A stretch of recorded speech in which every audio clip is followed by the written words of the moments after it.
नमस्ते मातृभूमि, नमस्ते वसुंधरा।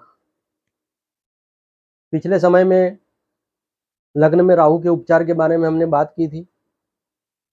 आज हम द्वितीय भाव में राहु के बारे में जो उपाय है, उपचार है, रेमेडी है, उसके बारे में हम आपसे बात करेंगे। द्वितीय भाव में राहु के बारे में हमने हमारे वीडियो नंबर 22 में बहुत ही विस्तृत जानकारी दी हुई है कि जिससे आपको राहु के द्वितीय भाव में होने के जो भी शुभ प्रभाव हैं, अशुभ प्रभाव हैं, उनको जानने में आपको सहायता मिलेगी। और इतना ही नहीं, राहु के जो दुष्प्रभाव हैं, उनमें से उन दुष्प्रभावों से किस तरह से आपको बचना है, उसका भी पूरा मार्गदर्शन हमने उसमें हमने दिया है। और यहाँ पर जो है हम द्वितीय भाव में राहु के होने के कारण जो भी कोई अशुभ प्रभाव आपके जीवन में आ रहे हैं, तो उसको किस तरह से दूर किया जाए, उसके लिए जो कई बड़े-बड़े यज्ञ किए जाते हैं, कई बड़ी-बड़ी पाठ पूजाएँ की जाती हैं, उनके भी शुभ परिणाम बहुत प्राप्त होते हैं। लेकिन वो हर किसी व्यक्ति के लिए संभव नहीं हो पाता है। आर्थिक रूप से कोई व्यक्ति अगर संपन्न नहीं है, तो किसी बहुत बड़ी पूजा पाठ का वो आयोजन नहीं कर पाता है। तो इसलिए हमने कुछ ऐसे चुनिंदा उपाय वेदों में से और पुराणों में से हमने कुछ चुने हैं, जो बहुत ही प्रभावशाली हैं, जो हमने कई प्रयोग किए हैं, जो पिछले समय में कि जिन लोगों की भी आर्थिक स्थिति अच्छी नहीं है, उनको हमने ये उपाय करने को कहा और वो लाभान्वित हुए हैं। तो ऐसे ही उपाय हम आपके लिए लेकर के आए हैं। द्वितीय घर जो है वो कालपुरुष कुंडली के हिसाब से शुक्र का घर होता है, वहाँ पर कारकत्व जो है वो गुरु का होता है। द्वितीय भाव जो है वो धन का है, लक्ष्मी माता का भाव कहा जाता है, और द्वितीय भाव जो है वो पालनकर्ता विष्णु का भी है।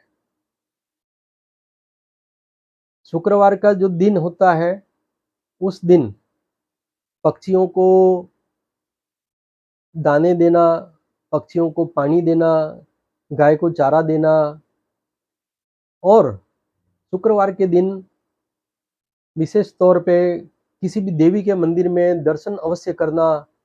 तो ये जो बातें हैं, ये राहु के दुष्प्रभावों को बहुत सटीकता से, बहुत ही तेजी से दुष्प्रभावों को दूर करने में ये उपचार काफ़ी उपयोगी होते हैं। और द्वितीय भाव में जैसा कि मैंने कहा कि लक्ष्मी माता का भी प्रभाव है और भगवान विष्णु का भी प्रभाव है।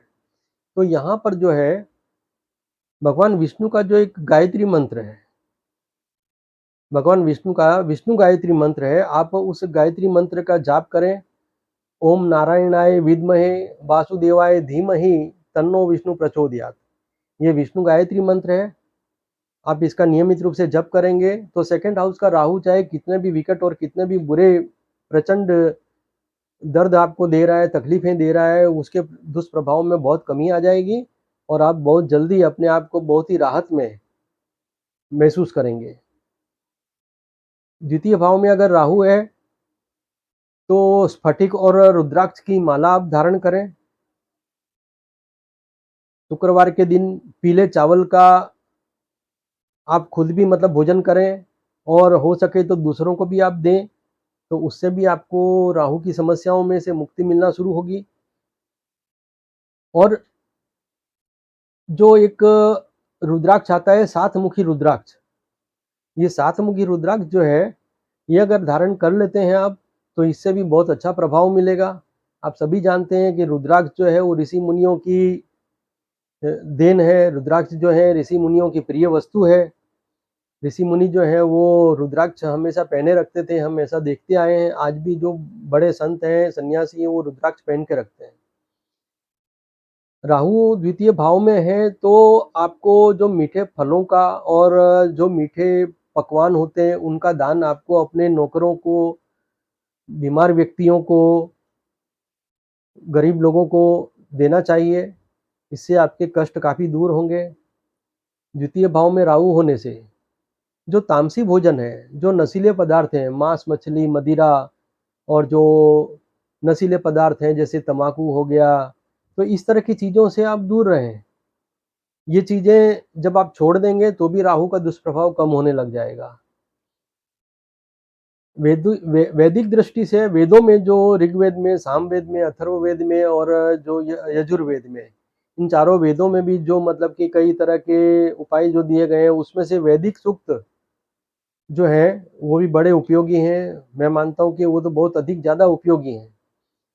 जैसे कि सेकंड हाउस में अगर राहु है, द्वितीय भाव में जो राहु जिनके भी है, तो वे श्री सूक्त का पाठ करें, नारायण सूक्त का पाठ करें और ये आपको एक वैदिक सूक्त संग्रह जिसका कोड नंबर 1885 है, ये आपको गीता प्रेस गोरखपुर में से आपको प्राप्त हो जाएगी। और यहाँ पर हम रत्न का किसी तरह का कोई परामर्श नहीं दे सकते हैं। उसका कारण है कि द्वितीय भाव में राहु होने से अगर हम द्वितीय भाव के संबंधित किसी तरह का रत्न का परामर्श अगर हम ऐसे दे दें तो उसमें व्यक्ति को हानि भी हो सकती है, क्योंकि द्वितीय भाव का स्वामी कहाँ बैठा है या द्वितीय भाव पर दूसरे किस प्रभाव का, किस ग्रह का कोई प्रभाव आ रहा है, तो उन सब बातों को देखना रहता है। उसके लिए कुंडली का एनालिसिस करना बहुत ज़रूरी है। हाँ, जो वैदिक सूक्त संग्रह है, मैं आपको पुस्तक बता देता हूँ। वो पुस्तक जो है, ये है जो गीता प्रेस गोरखपुर से आपको सुलभ हो जाएगी। ये आप वहाँ से डायरेक्ट भी मंगा सकते हैं। 40-50 रुपए के आसपास की कुछ कीमत होगी। इसके अलावा जो डिलीवरी चार्ज जो लगता हो, पोस्टल चार्ज जो लगता हो, वो मिला करके भी मैं मानता हूँ 100 रुपए के भीतर तो ये पुस्तक आराम से आ जाएगी। इस पुस्तक में सारे जो हैं वो वैदिक सूक्त दिए हैं। सभी के सभी ऐसे हैं कि आपको बहुत ही लाभदायी रहेंगे। आप किसी भी सूक्त का पाठ करेंगे, आपको विशेष लाभ होगा। हाँ, द्वितीय भाव के राहु के बारे में जैसे मैंने बताया कि श्री सूक्त का और नारायण सूक्त का पाठ आपको करना बहुत आवश्यक है। मैं मानता हूँ कि आपको ये जानकारी पसंद आएगी और आप इसका ज़रूर अच्छा उपयोग करेंगे। तो आपको हमारा वीडियो पसंद आएगा और सब्सक्राइब करें, शेयर करें, लाइक करें। धन्यवाद।